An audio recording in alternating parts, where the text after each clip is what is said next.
Ah, cómo los extraño. Sería tan bonito volverlos a ver algún día. A los tres, digo. Saben, es extraño, yo soy un zoomer y no nací para ver los jóvenes a los tres, pero cuando era chico tuve mi primer acercamiento haciendo en 2010 una coreografía de Tren al Sur, y ellos no estaban tan lejos de mí. Una vez crecí y los volví a escuchar, me di cuenta de todos los años que estuve perdido con la banda. Por lo mismo, aunque hiciese un video de solo el chisme en sí, siento que esta banda no merece ese trato realmente. Me siento nostálgico porque, aunque ni siquiera estaba en la tercera gónada de mi padre, siento una cercanía a esta banda en particular y revisito los videos de El Estadio Nacional y Viña 2003 de vez en cuando. ¿Quiénes fueron los prisioneros? ¿Cuál fue su historia? En este video recabaré con información sólida cómo fueron sus inicios, su ascenso, sus cagüines, etc. Todo yo de manera cronológica y buscando una mediana imparcialidad. Utilizando de fuentes el podcast Necesito Poder Respirar, la historia de Jorge González, y el libro biográfico de Narea, Biografía de una Amistad, como además fuentes externas que ayudan a la comprensión de la historia como Sudamerican Rockers, la serie, el documental hecho por Teneanálisis, Los Prisioneros, etc. Así que nada más que empezar, muchas gracias por los 50 likes del video de corazones. Les debía esta seguidilla de videos. Ahora, si este video saca 150 likes, voy a subir más videos de los prisioneros, pero con distinta temática más allá de su historia. Dicho esto, arranquemos con el video. ¡Cabros! ¡Cabros! ¡Rápido! ¡Por aquí! Jorge González.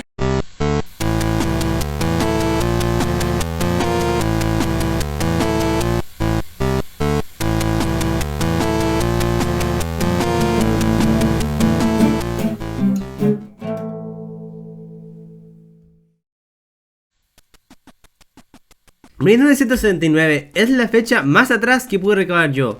En este año entra Claudio Narea al curso en el que se encontraban Jorge y Miguel, en el Andrés Bello A94 de San Miguel, el cual se conocía en ese entonces como el Liceo 6 de San Miguel. Jorge González era conocido por profesores y compañeros como un sujeto inteligente y serio, pero bueno para la talla. Siempre que aportaba algo a la clase, buscaba ser acertado.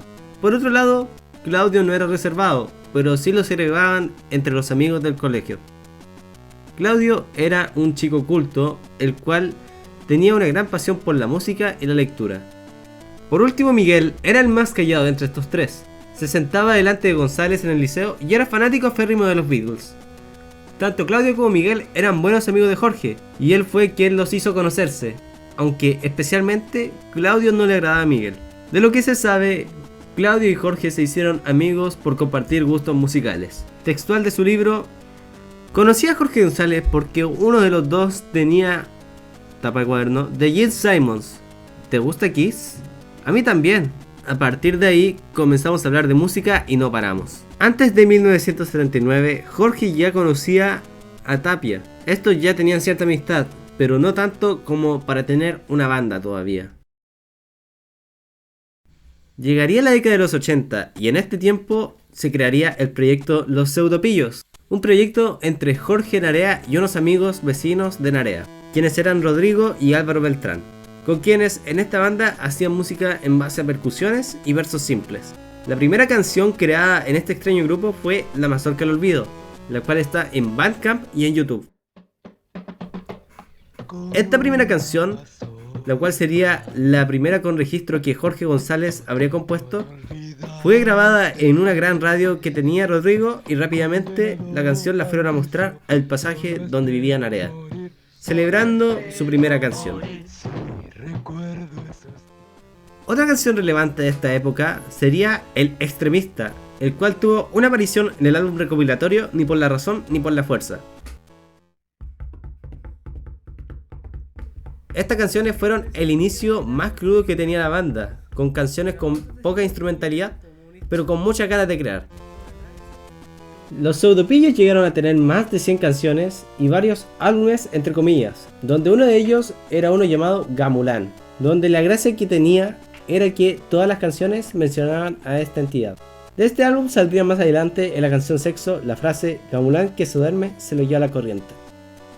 El proyecto de los Pseudopillos duró algo así como 3 años, desde 1980 hasta 1983, donde los chicos salieron de cuarto medio. Mientras tanto, Jorge estaba en otro proyecto musical paralelo a Los Pseudopillos con Miguel Tapia. Algo un poco más serio, Los Vinchucas. Inicialmente realizaban cover de los Beatles, sacándole las voces a las grabaciones que tenían y cantaban encima de ellas. A este grupo se integraría Claudio Narea como guitarrista, según palabras del mismo Narea, por la buena onda. Y ya por último, integraron a Álvaro Beltrán, gracias a que a él le habrían regalado una guitarra con amplificador. Pero esto ocurre más adelante. Entre las composiciones de los Vinchucas está Orgullo, la cual es una canción que está en uno de los álbumes de demos de Jorge. Se puede ver de lejos un lado más romántico de Jorge González en este sentido. Desde ya la Mazorca que el olvido podríamos decir de que Jorge González era una persona bastante romántica desde siempre. Y tanto La Mazorca que el olvido como Orgullo se pueden considerar canciones que precursaron el álbum Corazones. Pasaba el tiempo y ya era 1981 cuando Claudio y Jorge descubrieron The Clash.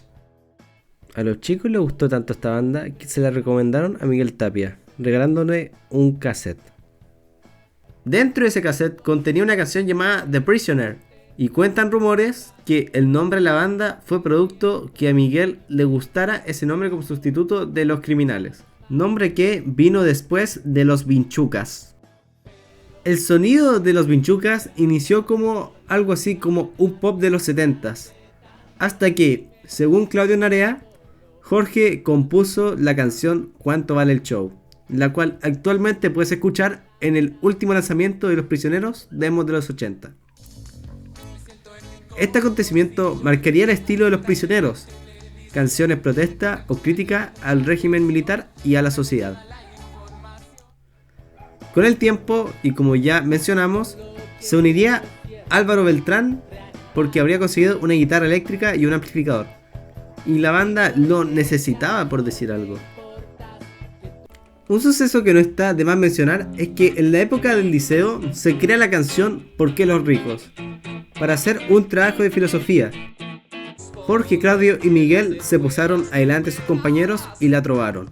Aquella canción era una crítica más extendida a la diferencia de clases sociales en Santiago y Chile también. Ya cerrando paréntesis con ¿por qué los ricos? Con el tiempo se volvieron cada vez más populares hasta conseguir su primer show. El 13 de agosto del 82, en el salón de eventos de su liceo, hicieron un show entre covers de los Beatles, como también tocaron el repertorio que ya habían compuesto: Orgullo, Cuánto vale el show y King Kong el mono, el cual actualmente está en el álbum recopilatorio Ni por la razón ni por la fuerza. También fue un éxito liciano, lo suficiente como para hacer un segundo show, pero en otro liceo, en el Liceo 1 de Niñas. El 1 de octubre del mismo año tocaron Orgullo, Descubre tus poderes, que está también en el álbum de covers, y Dejen respirar. Después de estos días de actividad de la banda, ya a finales del 82, los Vinchucas se habrían separado temporalmente, por el famoso problema del pedal del bombo. Jorge y Miguel querían ese pedal, Claudio y Álvaro no. El escándalo pudo haber terminado bien de no ser porque Rodrigo Beltrán se metió en la pelea. Nos estamos diciendo que tenemos problemas de plata, con eso compramos la guitarra. Oye, Claudio, entiende que la guitarra va después que el pedal. Yo no voy a tocar mi canción a esos pitucos. Tus canciones. Mis canciones. ¿Has escrito algo tú acaso alguna vez?